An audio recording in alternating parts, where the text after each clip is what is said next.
Jumpa lagi di channel Kerot Susu. Novel Dr. Genius Fang Qiu.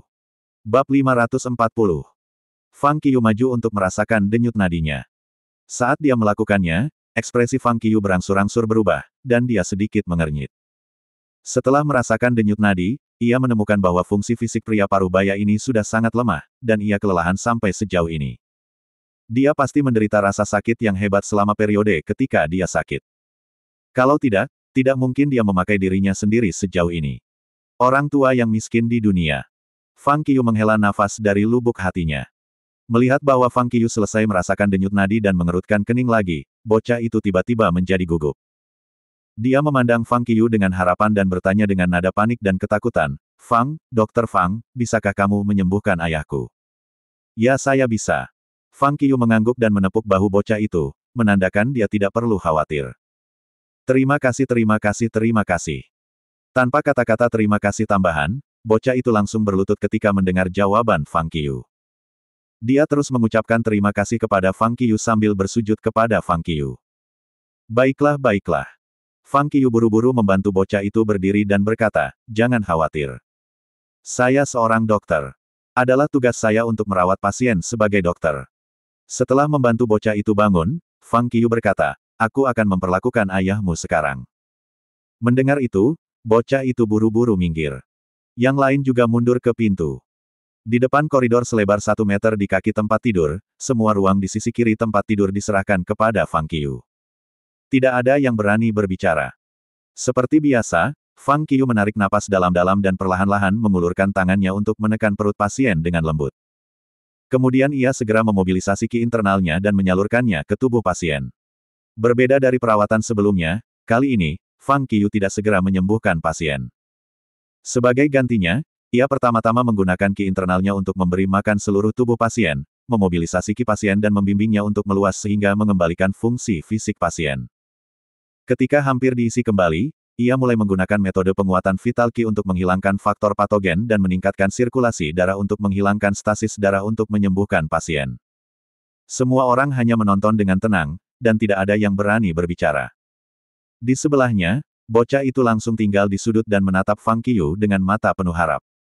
Napasnya sangat ringan karena dia takut mengganggu Fang Qiu. Sama seperti itu, bocah itu mempertahankan keadaannya yang sangat gugup selama 40 menit. 40 menit kemudian, Fang Qiu, yang dipenuhi keringat, akhirnya mengambil kembali telapak tangannya yang menekan perut pasien. Dia menghela nafas panjang dan berkata, "Sudah selesai." "Betulkah?" Bocah itu maju karena terkejut. "Ya," kata Fang Qiu sambil tersenyum. Pada saat ini, di tempat tidur, pasien tiba-tiba menutupi perutnya dengan kedua tangan dan mengerutkan kening. Ketika orang banyak melihat ini, wajah mereka berubah. Apakah ada yang salah? Bukankah Fang Qiu menyembuhkannya? Apakah memang ada masalah? Namun, pasien berkata, "Saya sangat lapar." Yang mengejutkan semua orang, pasien membuka mulutnya dan berkata, "Saya sudah tidak makan selama beberapa hari. Kenapa perut saya terasa kosong sekarang? Aku sangat lapar. Aku akan pergi memasak mie." Bocah itu terkejut sesaat, dan kemudian dengan cepat berlari keluar untuk memasak mie. Beberapa saat kemudian, dia membawa semangkuk besar mie ke kamar. Ayah bocah itu mengambilnya, meniupnya dengan dingin, dan mulai memakannya. Segera, dia menghabiskan semua mie. Pada akhirnya, dia menyeka mulutnya dengan tangan seolah-olah dia tidak punya cukup. "Dokter, Xiao Fang, terima kasih, terima kasih." Setelah makan mie, pasien menopang dirinya dan hendak bangun dari tempat tidur untuk berterima kasih kepada Fang Qiu. "Tidak masalah." Fang Qiu mengangguk dan menghentikan pasien dari bangun dari tempat tidur. Pada saat yang sama, ia berkata, "Meskipun penyakitnya sudah sembuh, Anda masih perlu istirahat selama beberapa hari karena tubuh Anda telah aus pada saat Anda sakit." Pria parubaya itu menjawab, "Tidak, anak saya baru saja kuliah. Bagaimana saya bisa beristirahat di rumah? Saya harus bekerja untuk menghasilkan uang. Apakah kamu ingin membantu putramu, atau kamu ingin menyakitinya?" Fang Qiu menggelengkan kepalanya dan berkata, "Hanya ketika kamu sembuh anakmu akan fokus belajar. Anda baru saja sembuh sekarang. Apa yang harus Anda lakukan jika Anda tidak sepenuhnya pulih dan pergi bekerja dan menyebabkan penyakit lain? Anda ingin putra Anda khawatir tentang Anda sepanjang waktu. Apakah Anda ingin memiliki penyakit lain dan membiarkan anak Anda putus sekolah untuk Anda? Apa kau tidak ingin dia kuliah? Aku, pria parubaya itu tidak mengatakan apa-apa. Bocah itu memotong, ayah, Dokter Fang benar. Anda harus istirahat yang baik. Ujian masuk perguruan tinggi saya sudah berakhir. Aku bisa menjagamu di rumah selama periode ini, dan aku juga bisa pergi bekerja. Selama Anda bisa sembuh, saya bersedia melakukan apapun untuk Anda. Jika Anda tidak mendengarkan Dokter Fang, aku tidak akan pergi ke sekolah lagi. Baiklah. Baiklah. Pria parubaya itu tersenyum masam dan berkata, aku akan istirahat saja, oke. Setelah mendengar itu, semua orang tertawa. Fang Qiyu juga tersenyum. Tetapi pada saat ini, dong. Bocah itu tiba-tiba berlutut dan berkata kepada Fang Qiyu, Dokter Fang, aku tidak tahu bagaimana harus berterima kasih. Kaulah yang menyelamatkan hidup ayahku. Saya hanya bisa menunjukkan kepada Anda. Setelah itu, dia mulai bersujud kepada Fang Qiyu lagi. Jangan. Sebelum kepalanya hendak menyentuh tanah, Fang Qiyu langsung mengangkat dahi bocah itu dengan telapak tangannya dan kemudian membantunya berdiri. Dia berkata, saya tidak perlu Anda mengucapkan terima kasih, dan Anda juga tidak perlu bersujud kepada saya. Adalah tugas saya untuk menyelamatkan orang, dan apa yang harus Anda lakukan adalah belajar dengan baik dan berbakti kepada ayah Anda di masa depan. Jika Anda bisa melakukannya, itu berarti saya tidak menyelamatkan orang ini tanpa bayaran. Oke, aku akan mendengarkanmu. Bocah itu mengangguk berat dan berkata, aku akan mendaftar ke perguruan tinggi TCM. Saya harus belajar dari Anda dan menyelamatkan lebih banyak orang ketika saya memiliki kemampuan di masa depan. Fang Qiyu mengangguk sambil tersenyum. Bagus. Semua orang senang dan harmonis saat ini. Di pintu, Direktur Li Huawen juga tertawa. Bahan ini sempurna. Bukankah itu topik yang bagus untuk penonton? Setelah Fang Qiyu selesai melihat pasien, sekelompok orang kembali ke klinik Puji pada rute yang sama dengan mereka. Di tengah jalan, semakin banyak penduduk desa mengikuti mereka. Dengar, sekarang bahkan mereka yang tidak tahu kamu mengenalimu. Bagaimana Anda bisa merekam acara seperti ini? Melihat sekelompok orang di belakangnya, Li Huawen memaksakan senyum tanpa daya. Itu benar. Fang Qiyu mengangguk. Dia tahu alasan mengapa pertunjukan ini dilakukan adalah untuk merekam konsultasi 15 peserta tanpa pengaruh ketenaran dan kekayaan. Hal-hal akan berbeda jika terpengaruh. Bagaimana dengan ini? Li Huawen berkata sambil berjalan, tidak ada yang bisa kita lakukan di tempat ini. Saya sudah meminta seseorang untuk menemukan tempat baru untuk Anda, dan kemudian kami akan langsung ke sana. Tapi karena kita sudah menghabiskan banyak waktu di sini, aku khawatir setelah kita mengubah tempat, kita harus menyelesaikan syuting untuk hari lain. Fang Qiyu mengangguk. Oke, tidak masalah. Kembali ke klinik, kamera rahasia yang dipasang di klinik hampir diambil. Li Huawen naik mobil lebih dulu. Fang Qiyu naik ke mobil dengan PD dan Fej-nya dan bersiap untuk pergi. Namun, meskipun semua orang sudah masuk mobil, mobil itu tidak bisa bergerak sama sekali. Semua orang melihat dan menemukan bahwa orang-orang di kota itu memblokir jalan secara langsung. Terlebih lagi, mereka menggunakan strategi kerumunan besar. Kamu tidak bisa pergi. Dr. Xiao Fang tidak bisa pergi. Jangan bawa Dr. Xiao Fang pergi. Ya, tidak mudah untuk memiliki dokter yang kuat di kota Kimen kami. Bagaimana kita bisa membiarkannya pergi? Hari ini kita akan memblokir jalan. Mari kita lihat siapa yang dapat mengambil Dr. Xiao Fang pergi. Ketika Fang Qiyu pergi untuk merawat ayah bocah itu, Feng Xuexin siap untuk mengambil alih tugas merawat pasien. Ketika warga kota melihat ini, mereka tahu bahwa tim program akan membawa Fang Qiyu pergi, jadi mereka buru-buru memanggil semua orang. Hampir semua orang di kota berkumpul di sini, yang menyebabkan jalan ini diblokir. Beberapa orang berpikir bahwa orang-orang ini tidak cukup untuk memblokir jalan. Yang lain bahkan mengempiskan mobil mereka. Kali ini, Li Huawen dan staf pertunjukan tiba-tiba terpana. Bagaimana mereka bisa melakukan ini? PD bertanya, apa yang harus kita lakukan sekarang? Direktur berkata dengan tak berdaya, mengapa kita tidak memanggil polisi? Bahkan jika polisi datang, akan sulit untuk menjelaskan situasi ini. PD mengangkat alisnya dan berkata dengan masam, selain itu, mereka akan membutuhkan setidaknya beberapa jam untuk sampai ke sini jika kita memanggil polisi sekarang. Jika polisi kota ini dikirim ke sini, tidak ada gunanya. Tetapi jika kita menunggu polisi kota datang, saya khawatir semua ban mobil kita akan mengempis. Direktur Li Huawen terdiam. Apa lagi yang bisa kita lakukan? Kenapa kita tidak menawarkan perawatan gratis di sini? Fang Qiyu tiba-tiba berkata, meskipun saya tidak tahu niat Anda yang sebenarnya, karena kita semua di sini dan saya seorang dokter pengobatan Cina, saya tidak bisa meninggalkan pasien saya. Yah, ini, Direktur Li Huawen berpikir sejenak. Dia tahu bahwa jika dia benar-benar melakukannya sesuai dengan apa yang dikatakan Fang Qiyu, akan sangat sulit untuk mengendalikan seluruh situasi, dan akan ada banyak materi. Tetapi pada saat yang sama, ini akan menjadi gimmick yang sangat besar. Mungkin, jika mereka melakukan sesuai dengan apa yang dikatakan Fang Qiyu, peringkat dari 2 episode terakhir mungkin benar-benar melebihi 8%. Memikirkan hal ini, Direktur Li Huawen mengangguk dan berkata, sepertinya ini satu-satunya cara. Karena sudah diputuskan, mereka harus berusaha sekuat tenaga tidak peduli betapa sulitnya itu. Li Huawen berkata, karena Andalah yang menawarkan ini, terserah Anda untuk memutuskan perawatan klinis gratis Anda. Kapan kamu ingin memulai? Fang Qiyu berkata, kapan saja.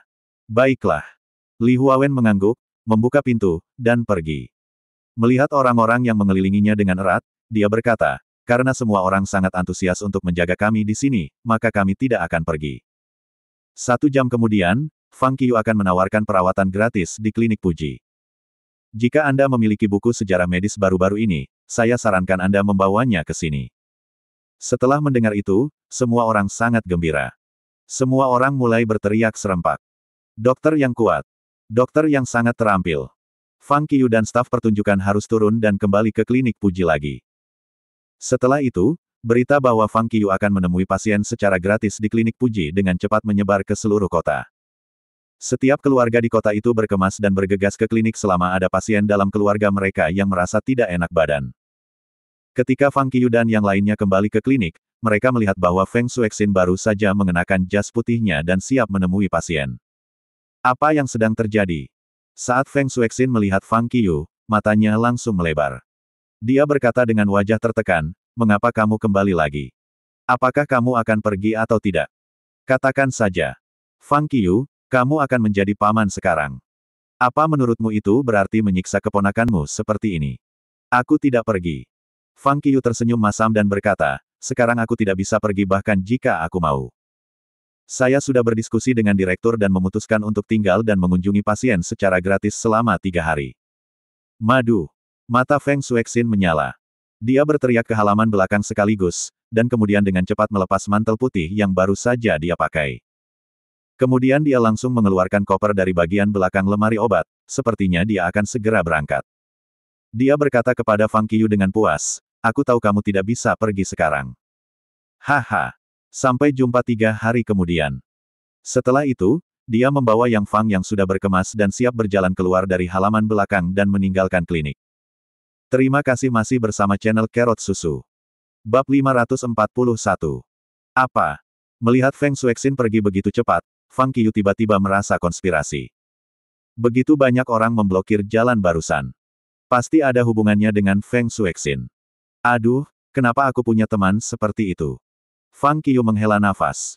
Setelah Feng Xuexin pergi, pintu klinik ditutup sementara oleh staf, menunggu waktu untuk membuka klinik gratis. Fang Qiyu mondar-mandir di klinik dan membiasakan dirinya dengan perabotannya. Dia kemudian membersihkan meja sebelum duduk dan beristirahat dengan mata tertutup. Fang Qiyu tahu bahwa ini adalah 2 episode terakhir dari program, dan catatan episode ini sepenuhnya tentang perawatan praktis. Baginya, ini adalah kesempatan bagus untuk mempromosikan pengobatan Tiongkok. Karena itu, kali ini, ia harus mengambil kesempatan ini untuk mempublikasikan pengobatan Tiongkok. Dia akan benar-benar menunjukkan resep obat-obatan dan aspek-aspek lain sehingga penonton dapat memiliki pemahaman yang lebih baik tentang pengobatan Tiongkok. Setelah berpikir sebentar, Fang Qiyu perlahan membuka matanya, menunjukkan senyum percaya diri, siap menyambut kedatangan para pasien. Direktur melihat waktu dan berkata, sudah waktunya. Buka pintunya. PD melangkah maju dan membuka pintu klinik. Namun, pintu klinik baru saja dibuka. PD, VJ, dan semua staf lainnya dikejutkan oleh kerumunan besar orang di luar klinik. PD bertanya dengan ekspresi bingung di wajahnya, ada banyak orang. Bagaimana bisa Fang Qiyu melihat semua orang ini? Apa yang kamu lihat? Suruh mereka berbaris. Direktur Li Huawen memutar matanya ke arah PD, lalu bergegas maju dan berkata, perawatan klinis gratis akan segera dimulai. Meskipun gratis, kita tidak bisa terburu-buru. Silakan antre terlebih dahulu dan datang satu per satu. Jika ada pasien darurat, Anda bisa datang langsung ke saya. Ketika dia berbicara, Li Huawen memanggil beberapa anggota staf yang mengikutinya. Mereka berada di lokasi untuk menjaga ketertiban dan mengatur agar semua orang berbaris. Setelah lebih dari 20 menit, orang-orang akhirnya berbaris. Tetapi karena ada terlalu banyak orang di tempat, tim berbaris ke ujung jalan. Mereka tidak bisa melihat akhirnya sama sekali. Melihat situasi ini, Direktur Li Huawen datang ke meja konsultasi dengan senyum masam dan berkata kepada Fang Qiyu yang siap memulai, setidaknya 2.000 orang di luar. Fang Qiyu juga tertegun. Sangat banyak. 2.000 orang. Apa artinya itu? Bahkan jika dia tidak tidur selama 24 jam dalam 3 hari, dia tidak akan bisa menyelesaikan melihat semua pasien ini. Memikirkan ini, Fang Qiyu mengerutkan kening dan berpikir sebentar. Kemudian, dia berdiri dan berjalan ke pintu klinik. Dia berkata kepada orang-orang yang berbaris, sebagai dokter, saya harus memperlakukan semua pasien secara adil, tetapi ada terlalu banyak orang yang datang ke sini hari ini. Saya di sini untuk bertanya kepada Anda, jika itu hanya masalah sederhana, silakan antri nanti dan memberikan lebih banyak kesempatan kepada pasien yang sakit parah. Terima kasih atas kerja sama Anda. Setelah itu, Fang Qiyu membungkuk kepada orang-orang untuk mengekspresikan ketulusannya. Setelah mendengar itu, banyak orang dalam antrian tersentuh oleh pernyataan Fang Qiyu.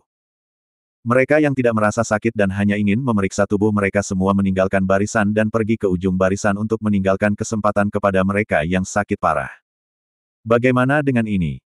Direktur berpikir sejenak dan berkata, saya akan meminta staf untuk melakukan perhitungan untuk melihat masalah kesehatan apa yang mereka miliki. Kita dapat mengambil beberapa pasien dari mereka. Kalau tidak, akan ada terlalu banyak orang. Tidak mungkin melihat semuanya. Baiklah. Fang Qiyu mengangguk. Li Huawen berkata, ketika pengumpulan informasi dilakukan, kita dapat berbicara dengan mereka dan membujuk mereka yang tidak sakit untuk pergi. Baik. Fang Qiyu mengangguk sekaligus. Ini saran yang cukup bagus. Meskipun Fang Qiyu juga ingin melihat semua pasien, dia tidak punya cukup waktu. Jika dia terus melihat mereka seperti ini, dia akan pingsan sebelum dia dapat melihat semua pasien. Sesaat kemudian, semuanya sudah siap. Perawatan klinis gratis secara resmi dimulai. PD yang menjaga di pintu masuk akhirnya membiarkan pasien pertama masuk. Itu adalah seorang wanita berusia sekitar 30 tahun, dengan seorang anak berusia 4 atau 5 tahun. Fang Qiyu melihat lebih dekat. Terlihat jelas bahwa pipi di bawah telinga kanan anak itu merah dan bengkak seolah membengkak. Dokter, Xiao Fang, bisakah kamu memeriksa telinga besar anak itu? Wanita itu membawa anak itu untuk duduk di meja konsultasi dan kemudian membiarkan anak itu duduk di pangkuannya. Dia segera memutar kepala anak itu dengan lembut sehingga Fang Qiyu bisa melihatnya dengan jelas. Fang Qiyu tersenyum tipis. Ini Gondong. Dia tahu bahwa, telinga besar, adalah semacam nama panggilan untuk Gondong. Wanita itu bertanya, saya telah melihat anak-anak lain menderita penyakit ini juga. Seharusnya tidak terlalu serius, kan? Fang Qiyu tersenyum tipis. Tidak apa-apa, tidak serius. Gondong adalah penyakit menular akut yang terutama disebabkan oleh demam dan pembengkakan rasa sakit di bawah telinga. Sebagian besar penyakit ini terjadi ketika pasien masih dalam masa bayi atau di masa muda, terutama ketika pasien berusia 3-6 tahun. Fang Qiyu berkata, meskipun itu bukan penyakit serius, itu menular, jadi saya bisa mengobati anak itu dengan akupuntur. Efeknya akan lebih cepat. Jika saya menggunakan obat untuk mengobatinya, efeknya akan jauh lebih lambat. Kalau begitu mari kita gunakan akupuntur. Wanita itu mengangguk segera dan berkata, anak kita tidak takut sakit. Anak itu juga langsung berkata, aku tidak takut. Baiklah. Fang Qiyu mengangguk sambil tersenyum. Kemudian dia bangkit dan pergi ke lemari obat untuk mengambil sekotak jarum perak, dari mana dia mengeluarkan jarum 3 ujung. Perawatan akupuntur Gondong segera muncul di benaknya. Titik-titik tekanan yang dipilih adalah Jiaosun, Erjian, dan Shaoxiang. Dia datang ke wanita itu, berjongkok, dan menatap anak itu dengan hati-hati. Kemudian ia menemukan titik akupuntur di tubuh anak itu.